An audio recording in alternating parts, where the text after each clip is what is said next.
데살로니가전서 5장 지난 시간에 1절부터 11절을 살펴봤고요. 12절부터 마지막 절까지 보도록 하겠습니다. 12절 보면 형제들아 우리가 너희에게 구하노니 너희 가운데서 수고하고 주 안에서 너희를 다스리며 권하는 자들을 너희가 알고. 자, 이제 12절부터 15절은 이 공동체에 대해서 이야기를 합니다. 공동체. 그 공동체에는 몇 가지 요소들이 있는데요.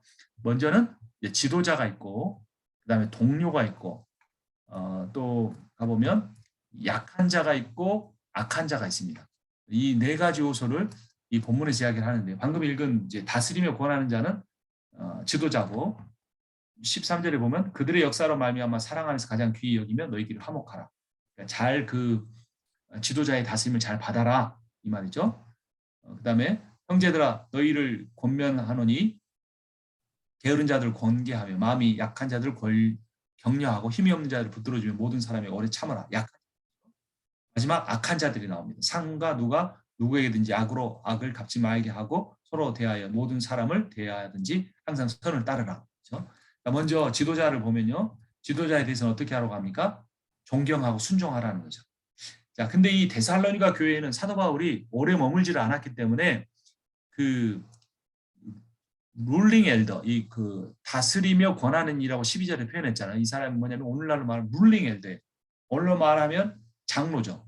근데 뭐가 없냐면 이 가르치는 장로, 티칭 엘더가 없었어요. 목사죠. 오늘날로 말하면. 그래서 지금 티칭 엘더는 없지만 목사는 없지만 다스리며 권하는 어떤 평신도 중에 중요한 사람이 있으니까 그 사람을 존경하고 순종하고 따르라 이런 이야기를 하는 겁니다. 그래서 이 13절에 그들의 역사로 말미암아 이런 표현이 있는데 그들의 역사로 말미암아 이 그들의 역사라는 게 헬라어로 보면 여기 밑에 보면 에르곤이라는 겁니다. 에르곤. 아까 그 믿음의 역사라고 할 때 야고보서에서 행함으로 번역된 열매로 번역된 그게 에르곤입니다. 그래서 그러니까 권면하고 다스리는 그런 리더십을 갖고 있는 사람들의 어떤 믿음의 역사로 말미암아서 어떻게 된 겁니까? 사랑 안에서 이제 이 사람들이 화목하게 돼가고 있는 거예요. 그러니까 이 사람들은 공적인 직함이 없는 사람이죠. 근데 우리가 이게 보면요.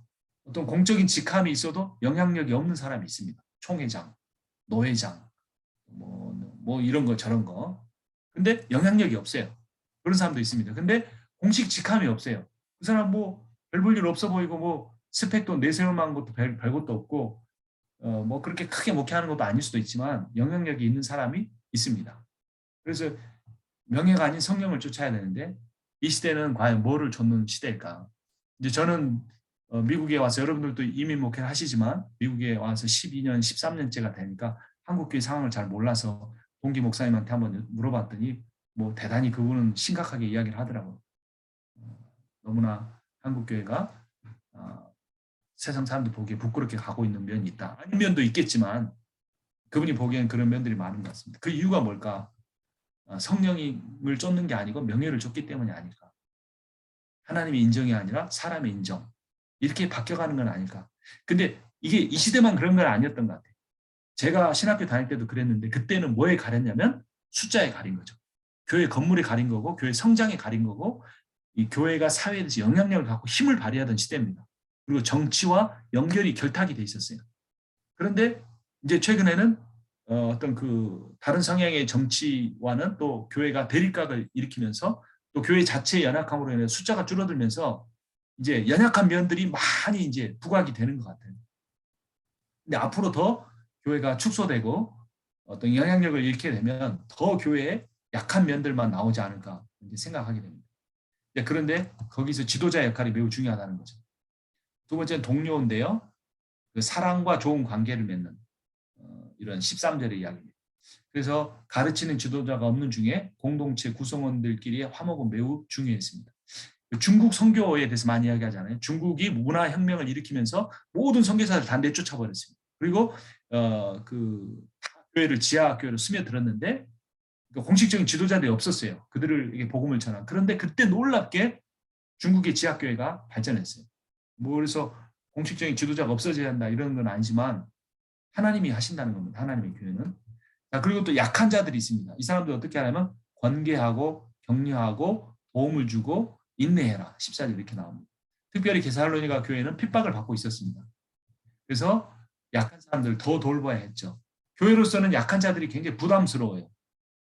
뭐 이렇게 힘있게 가려면 좀 이렇게 재정도 있고 리더십도 있고 뭐 이렇게 일도 잘하는 사람, 어떤 뭐 권사님은 막 한 5목도 하시는 분도 있잖아요.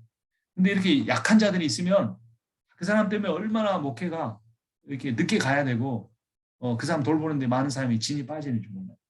그런데 바울은 그런 사람들 특별히 더 잘 돌봐야 한다. 근데 또 교회 안에 가장 약한 자보다 더 문제가 되는 사람들, 악한 자들이 있습니다. 그래서 여기서 15절에서는 어떤 식으로 표현이 되냐면 이 모든 사람입니다. 모든 사람. 이 바울의 서신에서 모든 사람을 대하든지 여기에는 뭐가 전제가 되냐면 이 모든 사람이라는 거는 악한 사람이 들어있어요. 이게 상당히 부정적 이름이에요. 그래서 삼가 누가 누구에게든지 악을 갚지 말고 서로 대하든지 모든 사람을 대하든지 항상 선을 대하라. 악도 선을 대하라 이런 의미입니다. 다시 밑으로 내려가 보면 그래서 그 사람들을 어떻게 해야 되느냐? 선으로 우리의 손으로 그들의 악을 이겨야 한다는 거죠.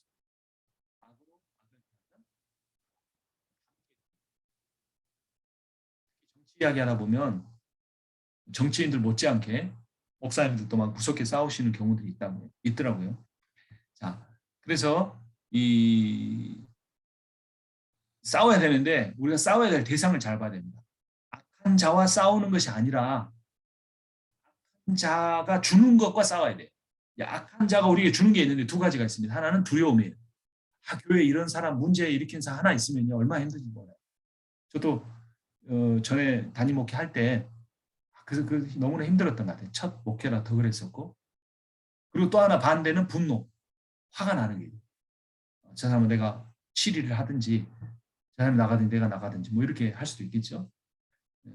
그래서 이것과 싸워야 되는 거예요. 두려움과 분노와 싸워야 됩니다. 이거를 내가 지면 어떻게 됩니까?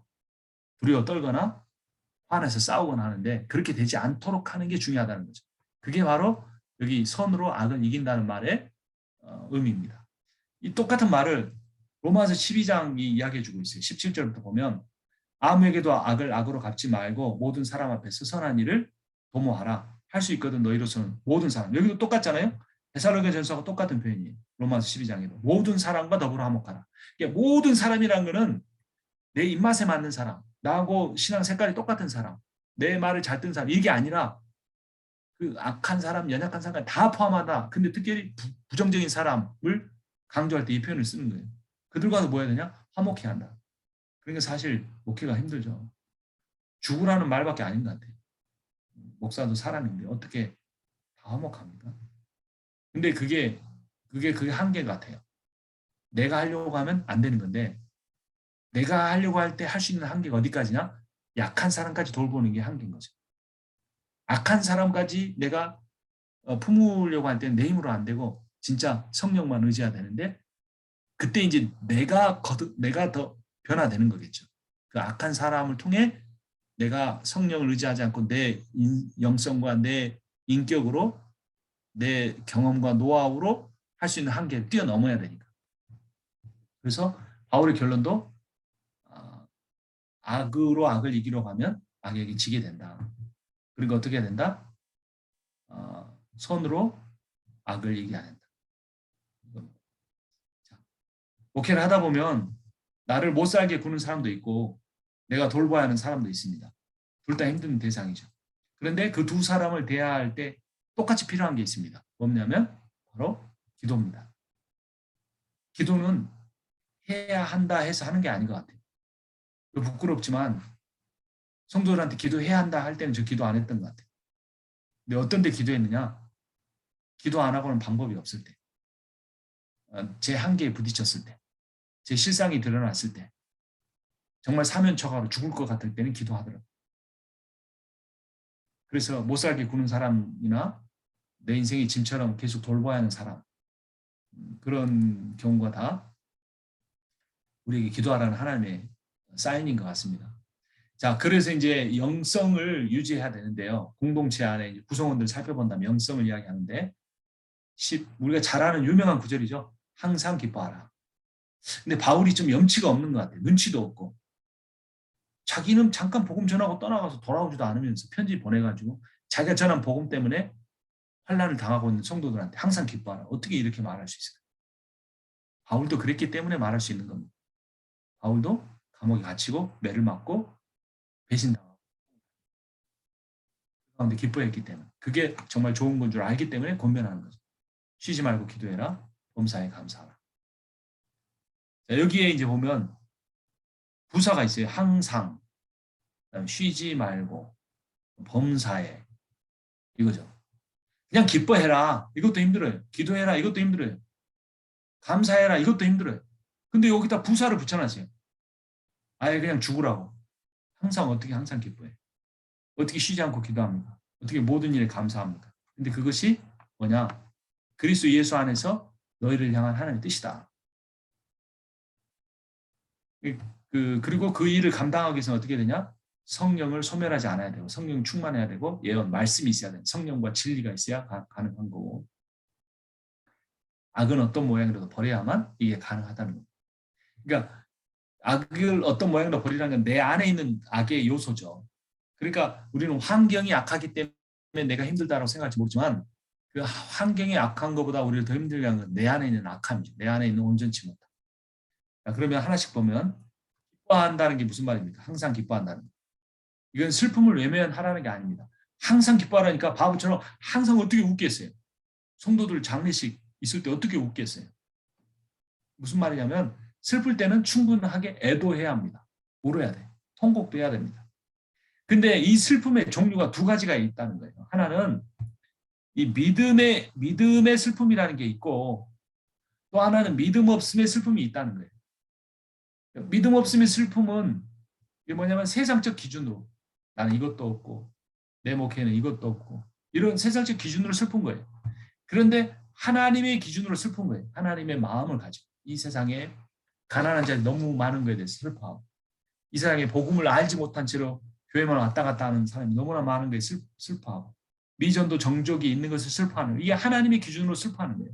하나님의 기준으로 슬퍼하는 것은 우리가 늘 애통해야 돼요.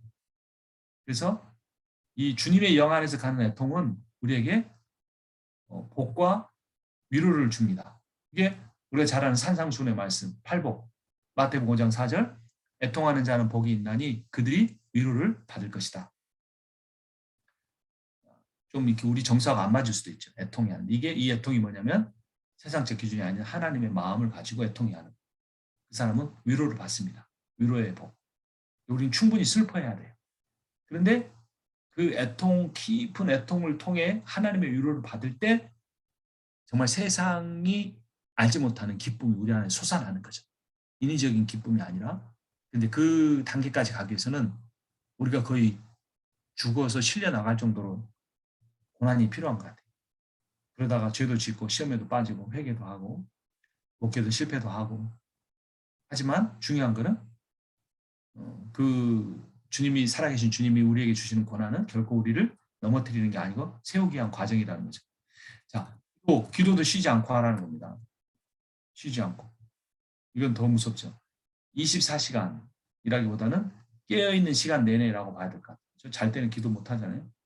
기도는 영혼의 호흡이다. 기도를 형식을 갖춘 어떤 그 공중 기도라고 생각하지 않고 그냥 임마누엘 하신 하나님을 의식하고 사는 것. 그분을 이렇게 대화하고 이런 인위적으로 이것도 안 돼요. 힘들면 근데 그렇게 됩니다. 저의 경우는 그랬던 것 같아요. 저도 사실은 개인적 인생의 시기 중에는 굉장히 힘든 시간을 지나고 있는데요. 그래서 진짜 전에는 보다 훨씬 더 간절하게 기도하면서 삽니다. 그게 뭐 기도할 만한 영성이 있어서 성령 충만해서 기도한 게 아니라 너무 힘드니까 기도를 안 하면은 버티기가 힘들어서 기도합니다. 그래서 이 기도에서 기쁨과 감사가 나온다. 자, 근데 여기 감사, 이 감사에도 아까 말씀드린 대로 부사구가 붙었어요. 모든 일에.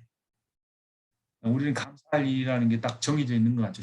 뭐 자녀도 잘 되고 교인들도 늘어나고 아픈 성도가 병이 낫고 뭐 이런 건데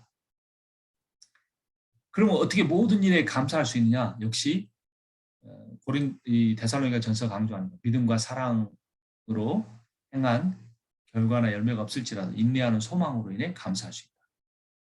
믿음과 사랑은 쭉 가지만 열매가 잘 안 맺히는데 우리가 뭘로 감사할 수 있냐면 인내하는 소망으로.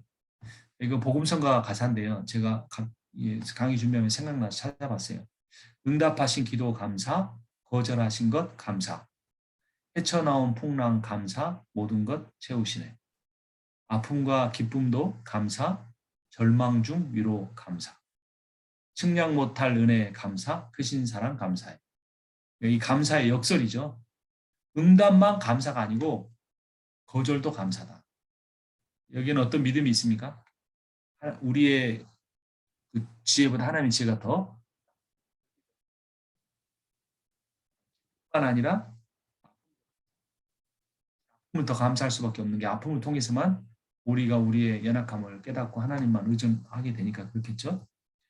그래서 19절에서 그 성령의 그 소멸을 하지 말아라. 반대로 이야기하면 성령 충만을 받으라라는 거죠. 성령 충만으로 인해 어떤 일이 일어납니까? 가장 먼저 예언하는 일. 말씀의 충만이 이루어집니다. 이 말씀의 충만이라는 것은 성경 구절을 많이 하는 게 아니라 그 말씀대로 산다는 거죠. 말씀이 지식이 되지 않고 삶이 되는 것은 이 성령의 역사를 통해서만 가능한 겁니다. 가르치는 장로가 없는 상황에서 데살로니가 교회는 이 성령의 인도하심을 받은 이들이 돌아가면서 로테이션으로 말씀을 전한 것 같아요. 그래서 예언을 맺히지 말라 그랬는데 이제 뭐 그 순서에 따라서 바울이 보낸 편지를 읽는 시간도 있고 뭐 찬양을 하는 시간도 있었겠죠. 그 당시 방식의 찬양으로. 그리고 나서 이제 중간에 어떤 사람들이 일어나서 하나님의 말씀입니다. 이렇게 하고 이렇게 하나님의 말씀을 전했어요. 이때 신약 성경이 계시가 완성된 때가 아니니까 계시에 준하는 건 아니지만 성령을 통해 역사가 있으면 일어나서 말을 했던 거죠. 그때 이제 질서가 필요했습니다. 고린도전 14장 29절 보면 예언하는 자는 둘이나 셋이나 말하고 다른 이들은 분별할 것이요. 만일 곁에 앉아있는 다른 이에게 계시가 있으면 먼저 하던 자는 잠잠할지니라. 너희는 다 모든 사람으로 배우게 하고 모든 사람으로 권면을 받게 하기 위하여 하나씩 하나씩 예언할 수 있느니라. 예언하는 자들의 영은 예언하는 자들에게 제재를 받나니까 서로를 영역을 인정해주면서 순서에 따라 하는 겁니다. 그래서 하나님 질서의 하나님이다. 화평의 하나님이다. 싸우지 않아야 한다. 뭐 그래서 이런 고린도 교회와 비슷한 상황에서 데살로니가 교회도 그 성령 충만과 성령을 통한 말씀에 대한 이해, 말씀대로 살아가는 삶을 살아야 한다. 이런 이야기죠. 데살로니가 교회가 앞에서 말씀드린 것처럼 핍박이 있었습니다. 근데 바울은 그들에게 뭐 하라고 합니까? 기뻐하라고 하죠. 그러니까 여기서 배울 수 있는 게 뭐냐면 기쁨의 비결은 좋은 환경이 있지 않다는 겁니다. 여유로운 상황이 있지 않다는 겁니다. 고난 중에 있더라도 하나님께 기도와 감사를 드리는 믿음의 마음이 있을 때 거기서 기쁨이 나올 수가 있습니다. 23절, 24절 여기도 좀 이슈가 되는 신학적 이슈가 되는 내용입니다. 23절 보면 평강의 하나님이 친히 너희를 온전히 거룩하게 하시고 또 너희의 온 영과 혼과 몸이 우리 주 예수 그리스도께서 강림하실 때 흠없게 보존되기를 원하노라. 빨간색으로 된 부분이 영과 혼과 몸 3분설이죠. 영은 푸뉴마, 혼은 푸시케, 그리고 몸은 소마 이 세 가지 헬라어가 사용되는데요. 그래서 그 워치만리 유명하죠. 어떤 사람은 교단에서 2단이라고도 하고 어떤 곳은 2단까지는 안 보죠. 워치만리가 영혼 몸이라는 3분설을 강조했습니다. 그래서 그 워치만리의 그런 가르침에 의하면 영이라는 것은 조금 신앙적인 부분이에요. 혼은 뭐냐면 인간적인 부분, 기술이라든가 아직 그 영화되지 못한 그리고 몸이 있다 그런 건데요. 여기서 이제 문제는 뭐냐면 이 앞에 여기 지금 그 5장 23절에 영혼 몸이라는 제일 앞에 있는 이 명사로 꾸며주는 이 형용사 on이 entire, 홀로클레이론이라고 하는 이 헬라어가 형용사가 단수라는 겁니다. 단수. 그러니까 영 하나, 혼 하나, 몸 하나 이 세 부분이 있어서 세 개가 복수다 이게 아니고 이게 하나를 가리키는 다양한 표현이다. 이거죠. 그래서 삼분서를 부인하는 거죠. 영은 보통 스피릿으로 번역되고 혼은 소울로 번역이 되죠. 몸은 바디로 번역이 됩니다. 근데 이 중요한 거는 이 몸이라고 번역된 소마가 그 사륵스라고 하는 헬라가 따로 있어요. 사륵스는 이 살입니다. 살. 진짜 몸뚱아리. 근데 이 소마라는 단어는 뭐냐면 지정의라고 하는 인격적 존재로서의 몸. 어떻게 보면 전인적인 몸인데 약간 육체 쪽으로 강조한 단어죠. 그러니까 이게 만약에 여기에 사륵스가 사용됐으면 영혼 몸이라고 하는 이 삼분서를 좀 더 지지할 수도 있었을지도 모르는데 이 소마가 라는 단어 자체가 사륵스가 아니에요. 그러니까 이거는 인간의 몸을 어떤 그 구조적으로 세 개의 요소로 구분한 게 아니고 그냥 한 인간을 표현하는 방법이라는 겁니다. 이 소마라는 단어가 어디서 사용되냐면 로마서 12장 1절에 너희 몸을 하나님 기뻐하시는 산 제물로 드려라. 뭐 이런 데 나왔습니다.